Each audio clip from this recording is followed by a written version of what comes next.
Hola amigos, soy Denf13 y les traigo este vídeo en el que relataré la historia de los videojuegos. La historia de los videojuegos data de 1948, cuando la idea de un videojuego fue concebida y patentada por Thomas T. Goldsmith Jr. y Stanley Rayman, los cuales llenaron una aplicación de patente en Estados Unidos el 25 de enero de 1947. El éxito de los videojuegos se ha extendido hasta hoy día y posee un futuro prometedor para beneficio de la industria de los videojuegos y de los usuarios. William Higginbotham, un físico estadounidense que con el objetivo de entretener a los visitantes en una de sus exposiciones diseñó un sistema de juegos simulando al tenis donde una línea horizontal y otra pequeña céntrica vertical a modo de red simulaba una pista de tenis.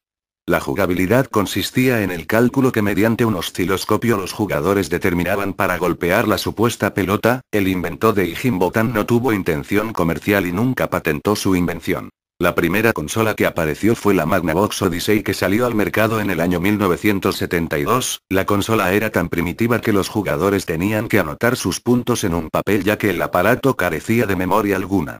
3 años después contraatacó Atari creando su primera consola doméstica, con el nombre insignia del aclamado juego Atari Pong. La consola solo permitía jugar a este juego, lo cual por aquellos tiempos era lo más parecido a llevarte la máquina recreativa a casa.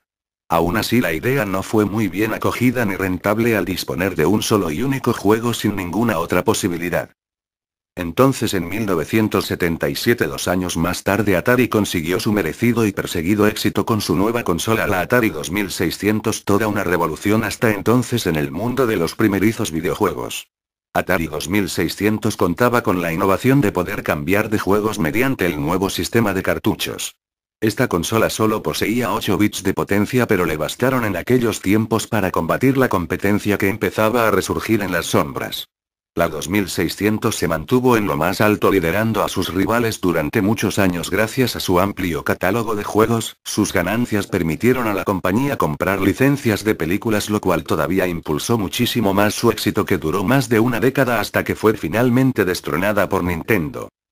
En 1985 aparece la NES, conocida como Famicom en Japón. Llegó en un momento de crisis donde parecía que el mundo de los videojuegos empezaba a tocar techo sin nada realmente nuevo ni sorprendente en el transcurso de los casi 13 años que duró la hegemonía de la Atari 2600. Nintendo, respaldada por la genialidad de Shigeru Miyamoto en la creación de sus juegos, dio un giro de tuerca y se lanzó al mercado, consiguiendo pronto ser la primera videoconsola exitosa para su fabricante.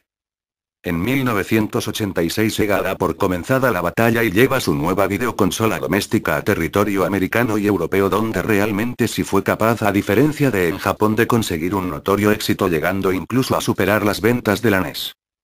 Aún así, 2 años más tarde Sega decidió apostar por una nueva máquina de 16 bits que le deparase mejores ventas y mayor popularidad ante una supuesta mejora en la calidad técnica del aparato.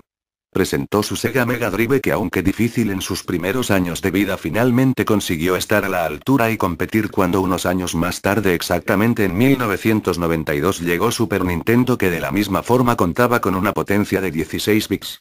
Mega Drive consiguió y se labró un prestigio digno con juegos tan famosos como su estandarte y mascota Sonic el Puercoespín, ultrasónico rival directo de la mascota de Nintendo Mario, entre otros títulos también como Outrun y Virtua Fighter, muchos convertidos directamente de sus recreativas.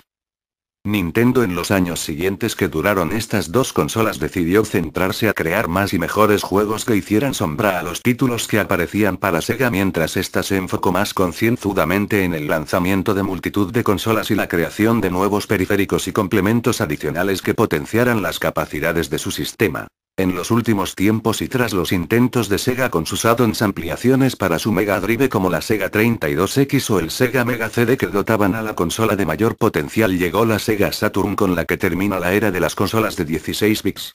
Aún así, la política de Sega se terciaba hacia un declive, quizá previsible, dado la gente que se había gastado tantísimo dinero en sus periféricos y que tan poco tiempo habían durado. Empezaban a sospechar de una imagen poco seria de la compañía.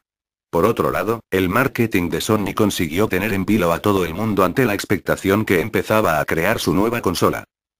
Cuando finalmente salió PSX, la Sega Saturn no pudo hacerle frente y su decadencia ante la competencia era más que evidente, desapareciendo tan solo unos años después. El principal rival de la PSX sería la nueva Nintendo 64. Eran consolas muy distintas tanto de público como de catálogo para competir entre sí, lo cual sirvió para que ambas coexistieran casi pacíficamente, a pesar de las notables diferencias técnicas y de hardware de cada una. PSX había conseguido la atención de jóvenes mayores ya casi desinteresados por otras consolas, que ofrecían un tipo de juego más adulto y serio. Y por otro lado Nintendo mantenía su política de destinar sus juegos a un público muchísimo más joven e informal. La consola de Sony, ayudada en parte por la masiva piratería de los videojuegos, aguantó años en el mercado con rivales de la talla de Sega, Nintendo, Atari o incluso su mismísima sucesora la PlayStation 2, y con un enorme e envidiable catálogo de juegos superior a cualquier otro. Introdujo a millones de personas en el mundo de las consolas como entretenimiento para gente de todas las edades. Durante este tiempo de reinado indiscutible para Sony, Sega preparaba minuciosamente y en silencio la maravillosa Dreamcast, de nuevo pionera en la nueva generación de consolas. Sega volvía a arriesgarse una vez más en su intento de recuperar el terreno perdido. Cuando apareció Dreamcast en 1998, la gente que todavía andaba ensimismada con su PSX poco podían hacer contra los 128 bits de Sega. La consola de Sega era una consola potente capaz de mover unos gráficos muy superiores a los de ningún sistema de videojuegos de esa época. Además, tenía un precio asequible, un buen catálogo de juegos, posibilidad de jugar online, módem incorporado y 4 puertos para conectar varios mandos que venían de serie. A pesar de todo, parte de los posibles compradores de la consola no confiaban demasiado en los productos de Sega, y la cantidad de fieles de Sony esperarían indudablemente la llegada de la PSX2. Sega había llegado quizá demasiado tarde para recuperar la confianza de la gente. PSX2 era todo lo que se podía esperar, una consola con formato de almacenamiento de datos DVD, capaz de reproducir los mismos 128 bits de pura potencia, unas características técnicas debidamente bien aprovechadas, y una gran cantidad de compañías que se volcaron y respaldaban a Sony y aseguraron de nuevo el liderazgo de la consola en esta nueva generación por un tiempo. En el 2006, el lanzamiento de la consola Wii de Nintendo marcó un nuevo paso en la evolución de los videojuegos. El control inalámbrico del Wii, el Wiimote, le dio a los videojugadores una experiencia interactiva nueva y la libertad que tanto habían deseado, ya que ahora ellos podrían hacer los movimientos que querían que sus personajes hicieran simplemente con mover el control. La sencillez del Wiimote ha permitido que público que nunca había tenido contacto con los videojuegos, pudiera jugarlos sin tener las complicaciones de apretar muchos botones. La llegada del Wii hizo que se rompieran varios paradigmas de la empresa.